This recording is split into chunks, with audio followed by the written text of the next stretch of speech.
현장에 들어가면 우리가 되는 듯이 안 되는 사람을 만날 수도 있고 또 안 되는 듯이 결국에 열매를 맺는 사람을 만날 수도 있게 되죠. 중요한 건 우리가 전도 대상에게 일희일비하지 않는 것입니다. 우리의 기쁨이 오직 그리스도께 매여 있어야 될 줄 압니다. 자, 하나님의 선물이에요.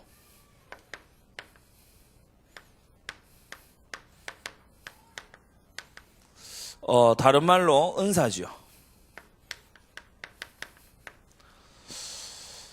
하나님께서 주신 모든 것이 은사다. 그것도 일면 맞는 말이고요. 또 특별히 신비한 이적이나 기적이 은사다. 그것도 한면 맞는 말입니다. 오늘 이 하나님의 선물에 대해서 베드로가 뭐라고 했는가 하면 하나님의 선물을 돈으로 살 줄로 생각하다니 너는 은과 함께 망하게 될 것이다 그랬죠. 그러니까 하나님의 은사에 대한 잘못된 시각은 멸망을 불러올 만큼 굉장히 심각한 사안이다. 그래서 은사를 남용하는 신비주의자들 끝이 안 좋습니다. 은사를 너무나 이렇게 무시하고 그렇게 하는 또 사람들도 결국 열매가 잘 나오지 않게 돼 있죠. 먼저 서론으로 우리가 좀 연말인데요. 하나님이 주신 4가지 절대가 나에게 좀 정리되어 있어야 돼요. 이것이 정리가 잘 안 돼 있으면 자기가 허점이 어디 있고 비어있는 곳이 어딘가가 잘 안 보이게 마련이죠. 4344 모두 다 돼야 되겠지만은 첫째로 제일 중요한 것이 복음 정리입니다. 복음이 안 돼 있다. 그것은 구원과 내가 멀다는 거죠. 분명히 주님께서는 내가 곧 길이요 진리요 생명이니 나로 말미암지 않고는 아버지께로 올 자가 없다고 했습니다. 그래서 하나님께 나아가려면 정성 이전에 그리스도를 통해서 나가야 돼요. 하나님과 교통이 되려고 하면은 정직한 것 전에 그리스도를 통해서 나아가야 되는 것입니다.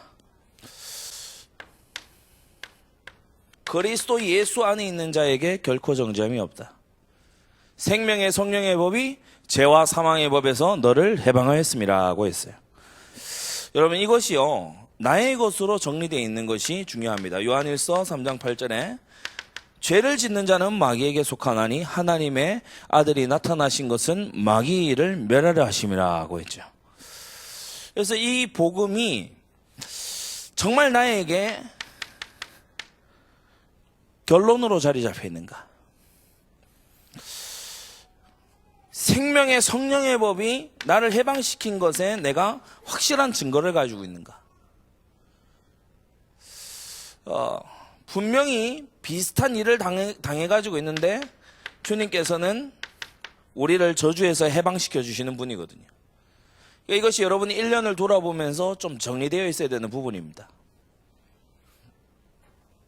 두 번째로 정리되어야 될 게 이 말씀 정리겠죠.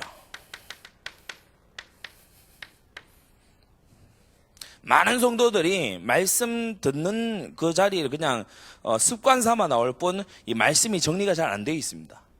우리가 일부 강단 말씀을 오전에 받으면서 꼭 정리되어야 되는 게 이 빌립보서 말씀의 1, 2, 3장의 요지죠. 말씀이 내 것이다. 이것은 굉장히 중요한 부분인데요. 내가 꼭 믿어야 할 부분이 있습니다. 내 안에 그리스도가 사신다. 이건 꼭 믿어야 되는 부분이지 이 다양성을 요구하는 부분이 아니죠. 내가 순종해야 될 내가 순종할 것이 있어요. 다른 사람 말고 내가 먼저 순종해야 될 것이 있습니다. 하나님께서 말씀을 이루시는 중에 내가 성취의 방향으로 나아가야 될 것이 있어요. 이 말씀이 정리되고 구분되어 있어야 됩니다. 마치 이 3가지 서랍에 서로 다른 것이 들어가 있듯이 내가 믿어야 될 게 있고 순종해야 될 게 있고 성취하는 중에 내가 쓰임받아야 될 부분이 있다는 거예요. 예를 들어서 선교다. 이것은 우리가 순종도 하지만 성취에 쓰임받는 거거든요. 내 증인이 되리라 하신 것에 우리가 쓰임받고 있는 중입니다. 그래서 선교지에 어려움이 와 있다. 그것은 증거 일어나기 위해 하나님이 주신 어려움이에요. 그걸 바르게 보고요. 진짜 기도 제목 발견 잘 못하는 분들에게 기도 제목 발견시켜 줄 수 있어야 됩니다. 말씀이 정리되어 있으면 그렇게 되는 거예요. 에바브로디도 말씀 정리되어 있으면 이게 보이는 거죠. 육신의 연약함으로 뭔가 사명에서 물러나려고 하는 사람에게 굉장한 답이 됩니다. 에바브로디도는. 응답이 정리되어야 됩니다. 하나님의 자녀는 항상 응답을 받는 중이죠. 그걸 볼 수 있는 눈이 중요한 것이지. 항상 응답은 왜 그러냐? 기도하기 전에 와 있는 응답이 대부분이에요. 너희가 구하기도 전에 너희에게 있어야 될 줄을 너희 천부께서 아신다고 했어요. 맞습니까? 그래서 응답의 대부분은 와 있는 응답이에요. 현장에는요, 매우 큰 숨겨진 응답이 있습니다. 지금 마술사 시몬 이 사람이 한 사람 바뀌게 되면 굉장히 영향 끼치는 사람이거든요. 바울도 보면 그냥 전도했다라고 하지 않고 내게 전도할 문을 열어달라. 무슨 말인가 하면은 큰 영향 끼칠 사람이 있다는 거예요. 크고 많은 공효를 이룰 그런 문이 내게 열렸기 때문에 내가 다른 지역으로 가지 않고 여기에 집중하겠다. 이게 바울의 전도 방법이었습니다. 응답이 아직 안 왔는데 반드시 준비해야 될 응답이 있어요. 우리 새가족반이 이제 오전반, 오후반 이렇게 나눠서 하는데요. 우리가 준비해야 될 응답입니다. 준비되어 있어야 하나님께서 주실 수가 있는 거지요. 그리고 오늘 이제 현장입니다만은 현장이 또 정리되어 있어야 됩니다.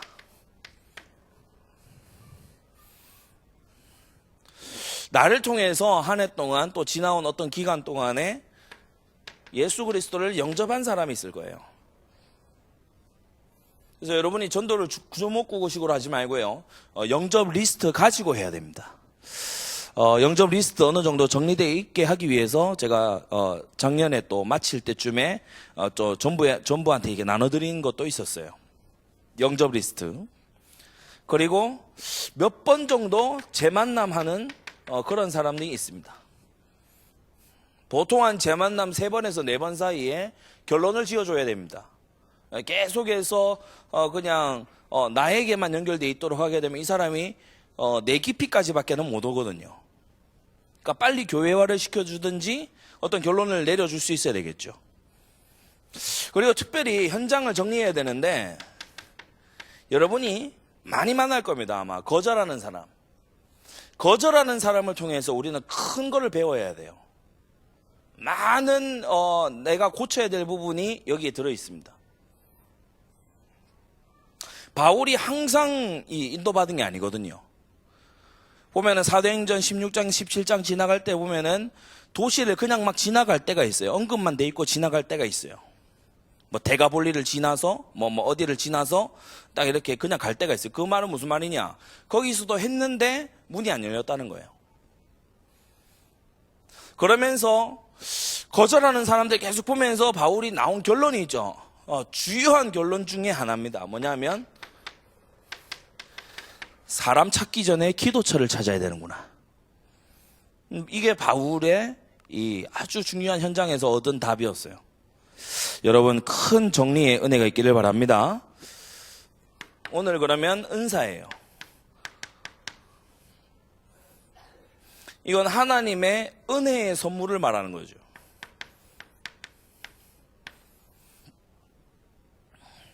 연말연시가 돼서 이제 선물을 많이 주고받기도 합니다. 뭐 저도 이렇게 우리 후대들이 또 선물을 이렇게 할 때도 있고 그렇습니다. 필요를 보고 보통 선물을 하죠. 뭐 다 있는 거를 또 갖다 주면은 이상하니까 그죠? 근데 선물 중에 안 어울리는 선물이 있어요. 뭐 예를 들어서 저한테 이렇게 과자 준다 이러면은 저는 되게 저한테 안 맞잖아요, 그죠? 뭐 좋아는 하겠지만 안 맞잖아요. 하나님은 우리에게 뭐가 제일 필요한지를 잘 알고 계시거든요. 하나님의 은사는 우리를 성숙시킵니다. 하나님의 은사는 우리를요, 교만하게 만들지 않고 겸손하게 만들어줍니다. 근데 대부분 사람들이 은사가 아니라, 자기 재능을 은사라고 착각하는 경우가 있어요. 그래서 첫 번째로 좀 구분을 해야 되는 것이,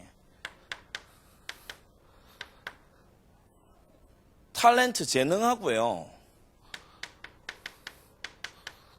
기프트, 은사를 좀 구분해야 됩니다. 이것은 뭐냐면은 태어난 후에 자기에게 있는 거예요. 태어났을 때부터. 기프트는 뭐냐면 거듭난 후부터 생겨난 거예요. 둘 중에 뭐가 더 중요하겠냐? 굳이 말하자면 두 번째가 더 중요합니다. 거듭난 후에 주님께서 선한 열매 맺으라고 주시는 것이 있거든요. 여러분, 본성에 따라 살지 말고 거듭난 본성에 따라 사시기 바랍니다.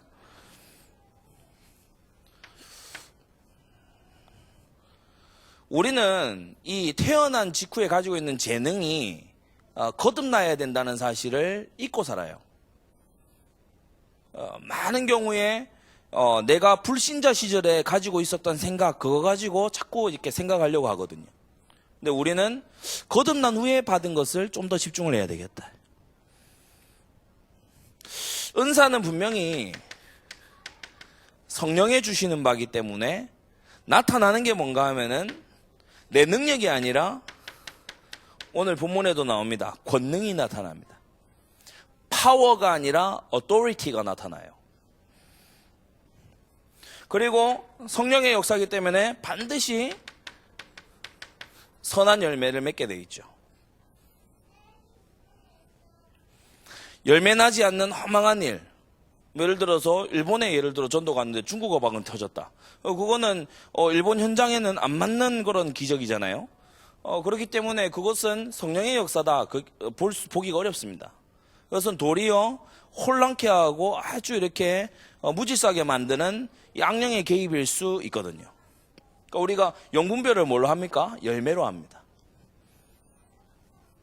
이 은사는 결국 뭘 위해서 주신 거냐? 로마서 12장 4절에서 8절, 고린도전서 12장 4절에서 11절, 그리고 에베소 4장 11절과 12절. 세 부분 다 뭘 말하고 있습니까? 교회를 위해서 주셨다. 은사는 교회를 위해서 주신 거예요. 그리스도의 몸을 세우려 하심이라고 했죠.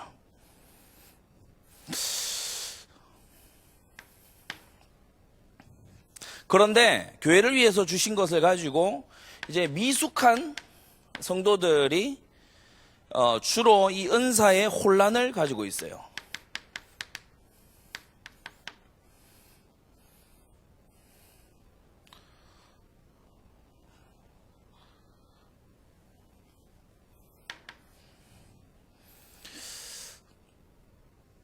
어린아이에게 이 장난감 포크레인을 사준 거예요. 근데 이제 장난감 포크레인 가지고 뭐 이렇게 흙밭이나 이런 데서 놀면 됩니다.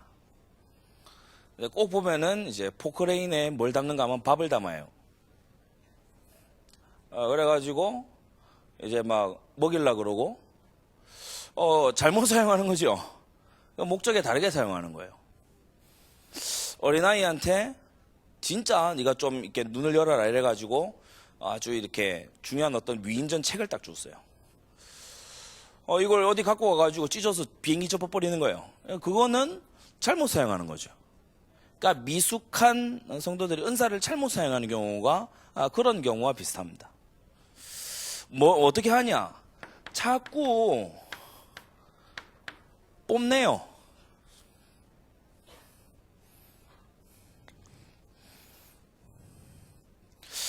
내 은사만 최고야. 이것은 은사를 혼란스럽게 만드는 겁니다. 아무리 은사가 훌륭해도 하나님이 위대하십니다.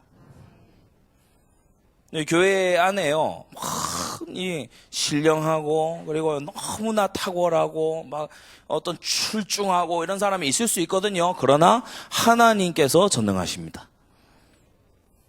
여러분 절대 속으면 안 되겠죠. 제가 예전에 만난 어떤 분은요, 야, 안디옥 교회 와보니까 북한 선교를 왜 이렇게 포커스를 맞춰서 안 하냐. 제가 그분에게 알아듣도록 설명을 했습니다. 교회는 북한만 위해서 존재하는 게 아니고 교회는 열방을 살리라는 명령받은 그런 이 하나님의 기관이다. 그러니까 이분이요, 난 북한 선교 못 깨달은 교회에 난 못 있겠다 이런 가버렸어요. 북한 선교에 자신이 뭔가 막 은혜를 받고 막 은사가 있고 이럴 수 있죠. 그분이 보니까 북한에 대해서도 많이 알고 그래요. 근데 그거는 본인의 은사고 교회를 위해서 하나님 주신 거란 말이에요. 그런 은혜와 그런 감동을 주신 거란 말이에요. 그거를 선용할 생각을 안 하고 왜 다 나갔지 않냐 이래가지고 시험에 든다. 이거는 굉장히 유아기스러운 거죠. 또 어떤 한 분은요, 와가지고 이분이 드럼을 잘해요. 그러다 보니까 막 드럼 교실도 만들고 싶고 막 드럼을 막 잘해야 되고 근데 다 드럼 칠 수는 없잖아요. 드럼 한 대인데 뭐 24명 붙어 있으면 되겠습니까? 근데 거기에 필을 받았어요. 그걸 해야 되고 막 이런 식으로 이제 하는 거예요. 좀 자제해라 이러니까 시험 들어버려요. 이게 아주 미숙한 거죠. 또 예를 들어서 어떤 경우에 있는가 하면은 행정적으로 굉장히 잘하는 경우가 있어요. 막 서류는 이렇게 하고 사람을 이렇게 운영을 해야 되고 이런 경우에는 이걸 미리 이렇게 딱딱 해가지고 하면 되고 또 잘해요. 잘하는데 그거를 가지고서 사람들이 이걸 또 할 줄 모르고 저것도 할 줄 모른다 이렇게 해버리면은 그거는 은사를 뽐내는 거죠. 우리는 그리스도의 몸을 세우기 위해서 재능과 은사를 받았습니다. 그리스도의 몸을 세우는 데에 겸손히 사용을 해야 돼요. 미숙한 성도의 특징 두 번째는요, 자기 거 뽐내거나 아니면은 남의 은사를 자꾸 탐내요. 자꾸 질투를 합니다. 저 사람은 저걸 하는데 난 저것도 못하고 그렇게 얘기를 해요. 오늘 시몬이 이와 같은 사람이 있죠. 19절에서 20절 보면은 돈을 달라. 내가 이 안수권을 좀 살 수 없겠냐.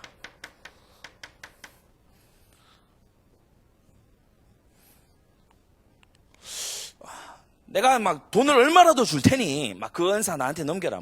꿈 사고 팔듯이, 그죠? 은사를 나한테 넘겨라. 은사를 나한테 전수를 해달라. 그러니까 이게 근본에 들어가면은 자기도 사도들처럼 되고 싶은 거기에 있거든요. 여러분, 하나님 나라는 경쟁으로 사는 나라가 아니고 경외로 사는 나라입니다. 하나님께서 주신 분복에 감사할 줄 알아야 돼요. 셋째로 큰 오해가 뭐냐면은 은사가 사람의 것인 줄 착각하는 거예요. 은사가 사람의 것인 줄 생각하는 거예요. 사람에게 속한 일인 것처럼. 그래서 24절을 보면은 시몬이요, 회개하라고 하는 사도들의 말은 들은 채도 안 하고 이렇게 얘기합니다. 나를 위하여 주께 기도하여 말한 것이 하나도 내게 임하지 말게 하소서라고 얘기합니다. 지금 사도들은 내가 위해서 기도해 주면 된다 이런 말 안 했어요. 네가 마음의 악을 회개해라 이렇게 얘기했는데, 자꾸 어떻게 하는가 하면은 이 사도들이 영험해 보이니까 사도들의 인정받으려고 혈안이 돼 있어요. 영적 지도자의 인정을 받으면 하나님까지도 퉁쳐서 되는 것처럼 그렇게 생각을 하고 있어요.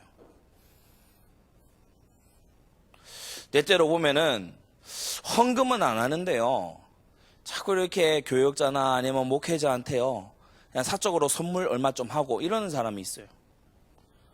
그거 좋지 않습니다. 헌신에는요 이게 참여 안 하는데 목사님 대접한다 이거는 하려고 하는 사람이 있어요. 이게 밸런스가 깨진 거예요. 그러면은 목사님 대접 안 하고 헌금 시간에 헌금만 하면 되는 겁니까? 사람이 그렇게 깨달으면 안 되죠. 사람에게 잘 보이려고 하는 것보다 하나님의 일이 우선돼야 됩니다. 하나님 앞에 하는 것이요 더 크고요, 하나님의 일에 수종드는 사람에게 돕는 것은요, 그 다음에 정말 힘을 다해서 또 해야 되는 그런 일이죠. 근데 보면은 하나님 앞에 회개하려는 거는 전혀 없고 오직 사도들의 인정만 받으려고 그렇게 하는 걸 볼 수 있어요. 그래서 우리는 은사의 목적을 바로 알아야 됩니다.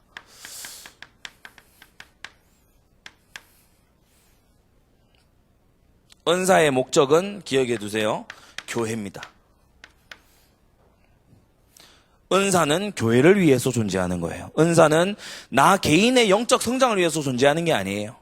하나님께서 내게 은혜를 주신 것은 교회를 위해 섬기라고 주신 것이지 내가 막 교만 떨라고 주시는 게 아니죠.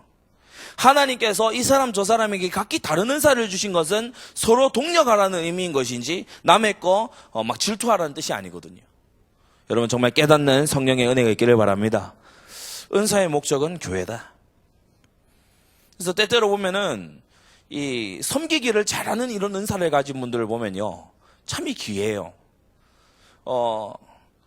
두 가지 예를 한번 들어볼게요. 가르치기를 잘하는 은사를 가진 분하고 섬기기를 잘하는 이 두 종류가 환상의 조가 되는 경우가 굉장히 많은데요. 이 두 사람이 각기 현장에 나갔다 한번 생각해 봅시다. 그러면 가르치기를 잘하는 사람은 현장 나가서 처음 불신자 만나서 영접 메시지하고 영접 딱 시킨 다음에요, 그 자리에서 바로 사역 열어버려요. 그리고요, 막 인생의 결혼에 대한, 자녀에 대한, 그리고 막 사람이 어떻게 살아야 되니까 그 자리에서 바로 막 재만남 바로 해버립니다. 그리고 이 사람도요, 가르치기를 잘하는 은사를 가진 사람 만났기 때문에 그 자리에서 바로 예, 그렇죠 하면서 말씀들이 막 열려요. 근데 대부분의 경우에 가르치기를 잘하는 이 사람이 섬김의 은사까지 같이 가진 경우는 좀 드물어요. 그래서 어떻게 되냐? 가르치는데 교회화가 안 돼요. 왜냐? 교회로 모시고 올, 교회로 섬겨가지고 딱 이렇게 할 그런 노력이 이 가르치는 은사를 가진 사람에게 일반적으로 잘 없어요. 그래서 이 많은 경우에 그렇습니다. 섬기는 의사가 타고난 사람은요, 현장에서 딱 만나가지고 어떤 사람 만나면은 가르치는 거나 이런 거는 조금 부족합니다. 그런데 가가지고요, 이 사람의 형편을 돌아보고요, 이 사람이 막 어려울까 이런 걸 생각을 해보고요, 그래가지고 막 이렇게 문자를 넣어줄 때도 가르치기를 잘하는 사람은 막 송구 보내주고 이러는데 이 사람은 막 이모티콘 보냅니다. 섬기는 거죠. 마음을 섬기고 막 이렇게 막 힘들까봐 섬기고, 막 아까 제가 목소리가 컸죠 막 이러면서 섬기고 그럽니다. 그리고 막 어떻게 섬기냐 하면은 막 이렇게 주일날 되기 전에 미리 기도하는 중에 연락해주고 챙기고, 그리고 막 우리 같이 교회 가자 하면서 이렇게 데려와요. 데려와서 뭐 특별히 가르치는 게 있냐? 없어요. 그런데 막 데리고는 와 있어요. 이 둘이 같이 동력하면은 엄청난 이 역사가 벌어지겠죠. 왜 이렇게 장황하게 설명하냐? 나 하나로서는 다 못한다는 겁니다. 동력의 비밀을 알게 되기 바랍니다. 한 사람이 다 잘할 수가 없어요. 우리가 사도행전 16장 이곳에 보게 되면은 16장 17장 이곳에 보게 되면은 바울이 이 아덴이란 지역을 갑니다. 근데 이 동력자 디모데 실라가 아직 오지 않았어요. 베레아에서 넘어오지 않았어요. 그래서 이 아덴이라는 지역에 와서 바울이요, 잘하는 게 있잖아요. 홀로 있으면 잘하는 게 있거든요. 열받는 거. 바울은 주로 이렇게 열받는 거 잘하는 사람입니다. 그러니까 아덴에 있는 우상들을 보고 저가 막 화가 가득하여 막 이렇게 쓰고 있어요. 성령이 충만하여가 아니고 저가 막 화를 내면서 가서 시장에서 변론하고 아레오바고 올라가서 변론하고 막 변론하고 토론하고 막 굴복시키고 막 했어요. 제자가 아닐라요. 그런데 그 다음 고린도 지역으로 넘어갈 때 뒤늦게 이제 이 실라와 디모데라는 동역자들이 합류를 딱 해준 거예요. 그러니까 그때 성경이 딱 기록하죠. 이에 바울이 성령이 충만해졌다. 여러분, 주님께서는 동력을 원하십니다. 그래서 부족한 걸 도와주고 섬겨주고, 사도마저도 그랬다면 우리는 얼마나 더 그렇게 했어요. 우리가 동력을 해야 되는 존재고 동력이 필요한 존재라는 거예요. 은사는 교회를 위해 주신 거다. 여러분 명심하기 바랍니다. 그래서 은사는 교회가 전진하는 일을 위해서 사용돼야 돼요. 다시 말해 전도를 위해 사용돼야 돼요.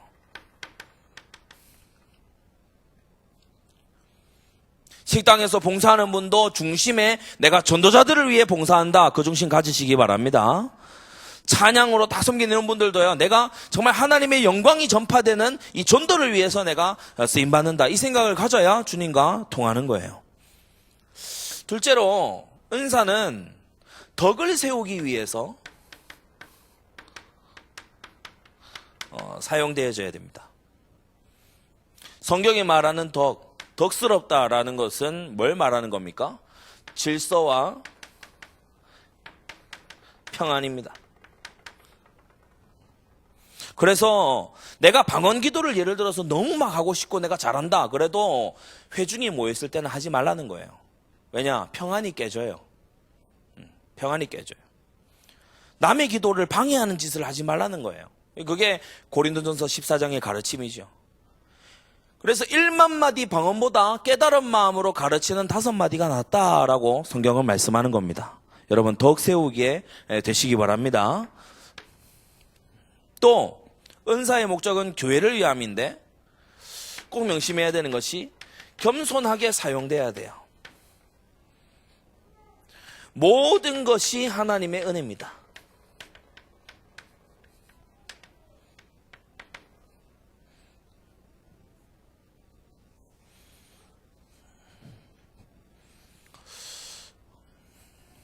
우리가 현장에 나가서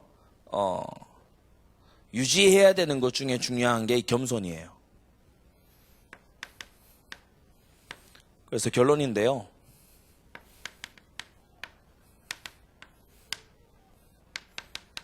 전도자에게 꼭 필요한 것이 겸손한 확신입니다. 우리가 우리를 전파하는 것이 아니요 그리스도 예수의 주되신 것과 우리가 너희의 종된 것을 전파합니다 라고 했죠. 첫째는 뭐냐? 여러분 모든 사람 앞에서 신앙 고백을 해보세요.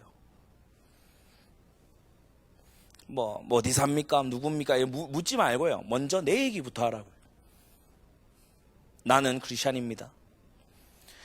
저는 죄가 참 많은 사람이지만 하나님의 은혜로 구원받았습니다. 저는 과거에 이런 삶을 살아왔지만 저는 예수님을 믿게 된 다음에는 이렇게 바뀌어졌습니다. 우리가 현장에 가서 겸손한 확신 뭐냐? 나의 신앙 고백부터 하는 거예요. 그리고 이것을 뭐합니까? 증거하는 겁니다. 뭐를 통해서요? 성경과 나에게 일어난 체험을 통해서 증명하는 거예요. 내가 이러한 변화를 얻게 되는데 성경에 보면 주를 믿는 자는 결코 멸망치 않는다고 했다. 그리고요, 겸손한 확신으로 우리가 할 수 있는 것은 굉장히 많습니다. 그 사람에게 꼭 필요한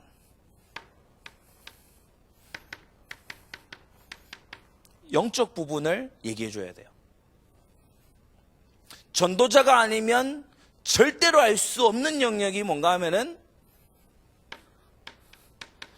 하나님 앞에서 인생을 생각해라. 전도자가 아니면 해줄 수 없는 부분이 뭡니까? 분명히 천국과 지옥이 실제한다. 전도자가 얘기 안 해주면 정말 모르는 부분이 뭡니까? 사단이라고 하는 존재가 지금도 살아 역사하고 있다. 이걸 모르기 때문에 사람들이 수수께끼가 굉장히 많아요.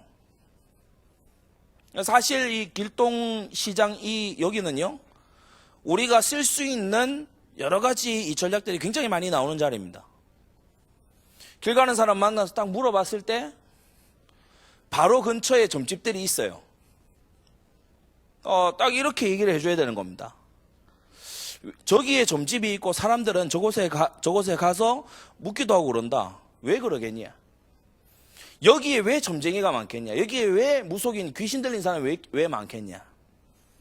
알아맞추고 이런 사람이 왜 많겠냐? 사람이 영적인 존재다. 학교, 공장, 회사, 시장만으로는 만족이 안 되는 존재다. 분명히 눈에 보이지 않는 존재의 컨트롤을 받아야 된다. 눈앞에 보이는 게 지금 다 그렇게 돼 있기 때문에 우리가 영적 부분을 건드려주지 못한다면은 사실은 내가 가진 육신적인 것만 아주 이렇게 뽐내고 오게 되는 경우가 많습니다. 여러분 겸손한 확신 있게 되기를 바랍니다. 그 중에 중요한 것이 나의 신앙 고백이에요. 나의 신앙 고백. 우리 어제까지 우리 대학연합수련회 했던 친구들은 아마 무슨 얘기인지 좀 기억할 것 같은데, 나의 신앙 고백. 서울이나 우리나라 주요 도시에서 이 동성애자들이 커밍아웃을 많이 합니다. 사실 나 동성애자야. 사실 나는 동성애 성향을 가지고 있어. 막 얘기를 합니다. 사람들한테 받아들이라고 막 얘기를 거반 강요를 하죠. 여러분이 회사나 여러분이 만나는 사람 앞에서 예수 그리스도가 나의 주 되심을 시인하시기 바랍니다.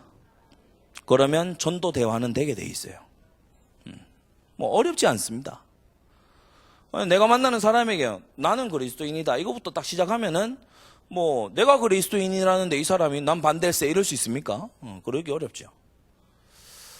그리고 내가 믿는 바에 대해서 차근차근 얘기하는 거예요. 성령께서 가진 시간표를 따라 거듭나게 될 줄로 확신합니다. 이 시간 다 같이 우리 한번 기도하겠습니다. 하나님, 하나님의 주신 선물을 오용하지 않고 전도를 위해서, 덕을 세우기 위해서 겸손하게 사용하는 내가 되게 해주옵소서. 오늘의 시간도 선물입니다. 오늘 이 시간 자체가 하나님의 응답입니다. 이 시간 다 같이 기도할 때 하나님 제자 남기는 내가 되게 하시고 현장에서 신앙 고백하는 내가 될 수 있도록 복음과 말씀과 기도와 정말 현장이 정리되어 있는 그러한 내가 되게 해주옵소서. 이 시간 다 같이 기도하겠습니다. 걸어가신 하나님 아버지 은혜를 감사합니다. 주님께서